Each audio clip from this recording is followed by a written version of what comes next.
El 9 de abril de 2023, el mando del Teatro Oriental del Ejército Popular de Liberación de China, publicó en su cuenta de WeChat una breve animación de ataques simulados contra Taiwán.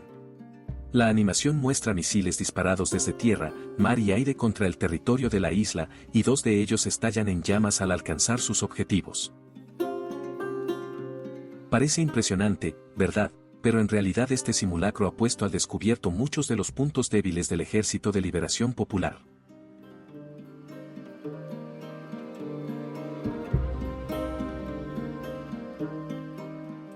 A principios de abril, la presidenta de Taiwán, Tsai Ing-wen, se reunió con el presidente de la Cámara de Representantes de Estados Unidos, Kevin McCarthy, en Los Ángeles. Después, del 7 al 9 de abril, el portaaviones Shandong realizó su primer entrenamiento en alta mar y participó en el denominado patrullaje táctico alrededor de la isla de Taiwán y ejercicio conjunto espada afilada. El portaaviones Shandong es el segundo y mayor portaaviones en servicio activo de la Armada China. Durante los 3 días que duró el ejercicio militar, los aviones basados en el portaaviones Shandong y los cazas J-15 despegaron y aterrizaron unas 80 salidas, y los helicópteros despegaron y aterrizaron unas 40 salidas. Es decir, los cazas despegan y aterrizan una media de 26 a 27 veces al día. La norma para el portaaviones de propulsión nuclear estadounidense de clase Nimitz es despachar 120 salidas de aviones de portaaviones en 12 horas, y aún puede seguir combatiendo de noche. El video oficial chino muestra que el J-15 chino solo lleva 2 misiles aire-aire de medio alcance y 2 misiles aire-aire de corto alcance,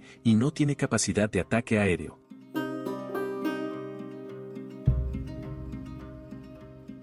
El portaaviones Shandong permaneció a 400 kilómetros al este de Taiwán para evitar los misiles antibuque Xiongfeng-3, con base en tierra de Taiwán, que tienen un alcance máximo de 400 kilómetros. El J-15 del PSC despegó de la cubierta de salto de esquí, con combustible limitado y llevando solo misiles aire-aire. No está claro el propósito de tal movimiento. ¿Iba a entrar en combate aéreo con los F-16 de Taiwán? Los aviones basados en portaaviones deben tratar de evitar los combates aéreos con cazas basados en tierra, a menos que tengan una ventaja absoluta. Después de todo, su número es limitado, y si demasiados de ellos fueran destruidos, el portaaviones perdería su poder de combate. La principal tarea de los aviones basados en portaaviones son los ataques aéreos, además de la defensa de la flota. Ahora parece que los aviones basados en portaaviones del PSC solo pueden utilizarse para el combate aéreo. ¿Por qué el ejército chino no ha probado misiles esta vez? Probablemente esté relacionado con lo ocurrido en agosto de 2022. En aquel momento, como represalia por la visita a Taiwán de la presidenta de la Cámara de Representantes de Estados Unidos, Nancy Pelosi, el PSC realizó maniobras militares y disparó 11 misiles, 5 de los cuales cayeron en la zona económica exclusiva de Japón. En su momento se especuló mucho sobre si la acción contra Japón fue intencionada o un error accidental. Ahora parece que los misiles chinos no son tan precisos. Aprendiendo la lección del simulacro del año pasado, el ejército chino dejó de probar misiles por miedo a impactar contra su propio portaaviones y acorazados. Entonces las fuerzas del PSC serían incapaces de lanzar un ataque sorpresa, y las fuerzas taiwanesas podrían aprovechar este hueco para realizar un contraataque.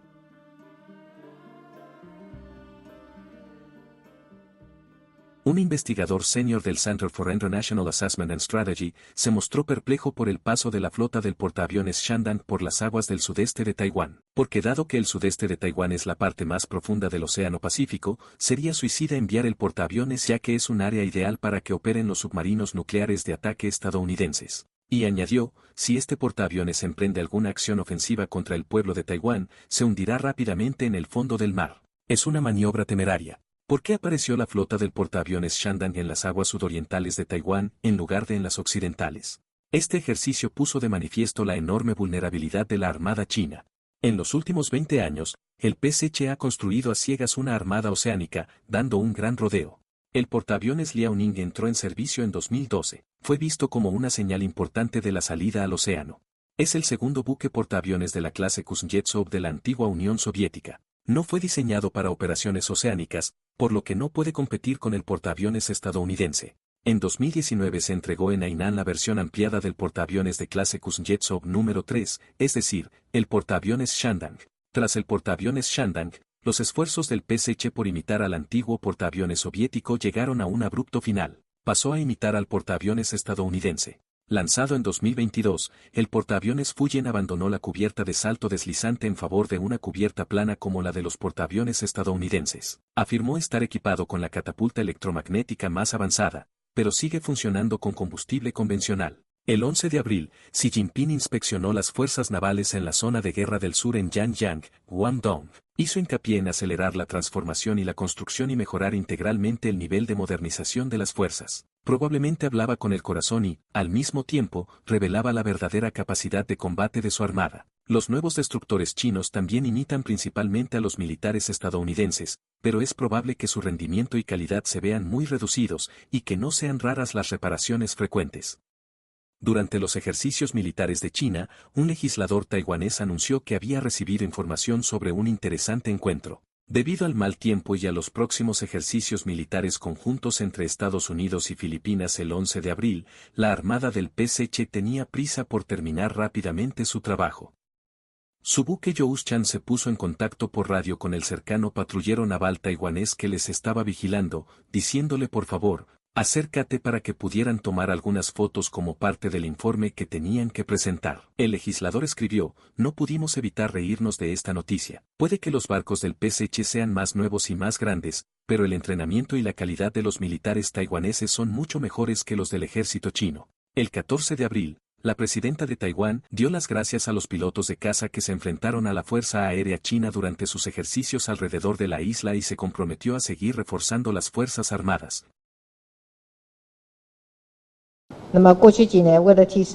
En los últimos años, con el fin de mejorar el poder de combate del Ejército Nacional, todos los cazas, AB de la tercera ala de cazas tácticos han sido mejorados a aviones CD, reforzando las capacidades de misión de las operaciones de control y defensa aérea.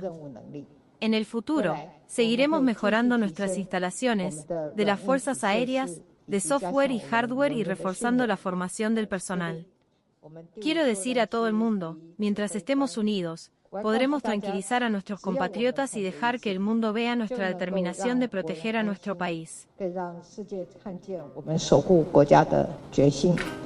A medida que disminuían las actividades militares de Beijing alrededor de la isla, comparado con el corrupto ejército del PSC, el de Taiwán es una fuerza profesional. Como Taiwán está bajo la presión constante del PSC, ha puesto un gran énfasis en la educación para la defensa nacional, con instructores militares en todos los institutos y universidades y librerías que exhiben una gran variedad de literatura militar. Los planes de defensa de Taiwán están orientados hacia el peor escenario posible, una invasión a gran escala por parte del PSC. Desde 1949, Taiwán ha visto el desembarco militar anfibio de China como su mayor amenaza, suponiendo una invasión de 1 millón de hombres por parte de tropas y milicias chinas. Taiwán se ha acostumbrado tanto a las alertas que puede movilizar a 300.000 reservistas en 24 horas. El mayor problema para el PSC es que Taiwán no luchará sola. La armada china está bloqueada por la larga cadena de la primera isla. Mientras Estados Unidos y otras naciones trabajen juntos para sellar estrechos clave, no hay forma de que la armada china se mueva más allá de la primera cadena de islas.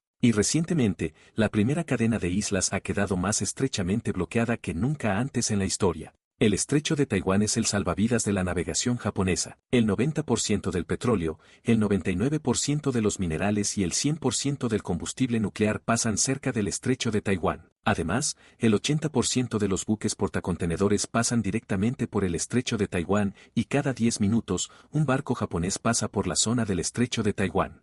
Estas aguas afectan directamente a la supervivencia de Japón. En 2015, Japón enmendó su constitución. En caso de amenaza para la supervivencia de Japón, aunque el país no esté siendo atacado, puede enviar directamente a las fuerzas de autodefensa. Los militares japoneses admiten que cualquier acción militar en el estrecho de Taiwán atraerá automáticamente la atención de Japón, pues creen que si Taiwán es capturado, las islas exteriores de Japón serán el siguiente objetivo. Japón ha reforzado su presencia militar y está en conversaciones con Taiwán para proporcionarle ayuda en caso de ataque. Además de Japón, India es miembro del mecanismo de la cuadrilateral desde hace mucho tiempo y es un eslabón clave para contener al PSC. ¿Por qué Corea del Sur ha reavivado su interés por las armas nucleares?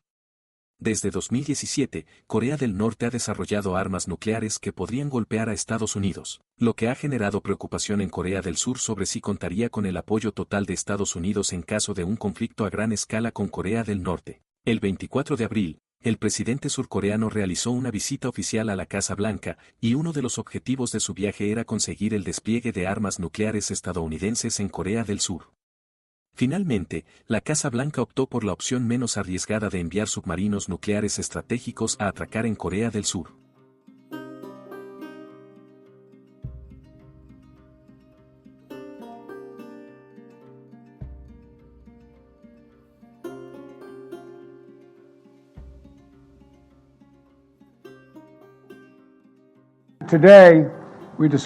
Hoy hemos hablado de nuestro trabajo conjunto para promover la paz y la estabilidad en el estrecho de Taiwán y garantizar la libertad de navegación en el mar de China Meridional y más allá.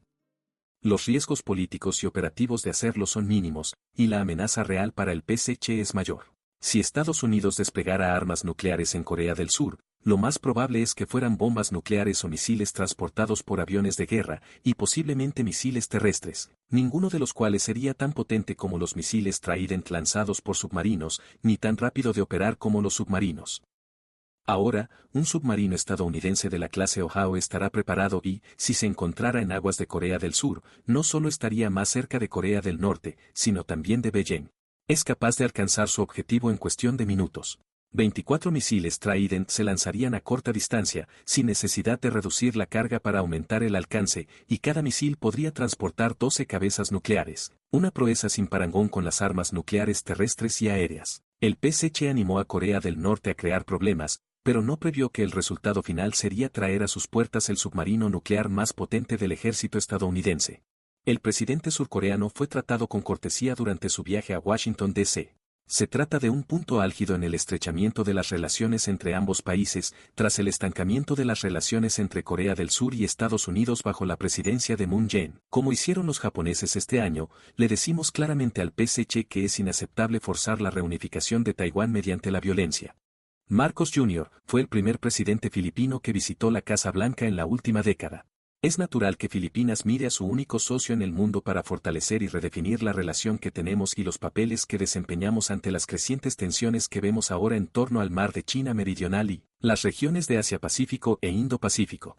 La razón por la que Filipinas es tan importante es que Filipinas es el más cercano a Taiwán. Su isla más septentrional, Luzón, está aún más cerca. Previamente, del 11 al 28 de abril, Estados Unidos y Filipinas celebraron el ejercicio militar 3023 Salbazar o Balikatan. Fue un ejercicio sin precedentes. En este ejercicio, la Fuerza Conjunta Estadounidense-Filipina conectó con éxito una cadena de muerte y hundió un objetivo con munición real. Marcos acudió a observar en persona. En las operaciones conjuntas multinacionales, conseguir tales efectos operativos es todo un reto. Tras la llegada al poder del actual presidente Marcos Jr., el pasado mes de junio, Filipinas cambió su actitud blanda hacia Beijing. Las relaciones chino-filipinas se han vuelto cada vez más tensas en los 2 últimos años. China ha reclamado casi todo el mar de China Meridional y ha emprendido acciones cada vez más agresivas. Filipinas ha presentado más de 200 protestas diplomáticas contra China desde el año pasado, incluidas al menos 77 desde que Marcos asumió el cargo en junio. La mayoría de las quejas se refieren al comportamiento agresivo de China en el mar de China Meridional. Este comentario provocó una fuerte reacción en Filipinas, deteriorando aún más las ya tensas relaciones chino-filipinas. El 22 de abril, el ministro de Asuntos Exteriores chino realizó una visita de emergencia a Filipinas, pero no consiguió deshacer una serie de pasos en falso dados en el pasado por los líderes comunistas chinos hacia Filipinas. Filipinas ha elegido oficialmente un bando. President Biden has made clear, our commitment to the defense of the Philippines. Como el presidente Biden ha dejado claro, nuestro compromiso con la defensa de Filipinas es férreo. Y permítanme decir una vez más que nuestro Tratado de Defensa Mutua se aplica a los ataques armados contra nuestras Fuerzas Armadas, buques guardacostas, buques públicos o aeronaves en el Pacífico, incluido cualquier lugar del mar de China Meridional. Así que no se equivoque, señor presidente, siempre le cubriremos las espaldas, en el mar de China Meridional o en cualquier otro lugar de la región.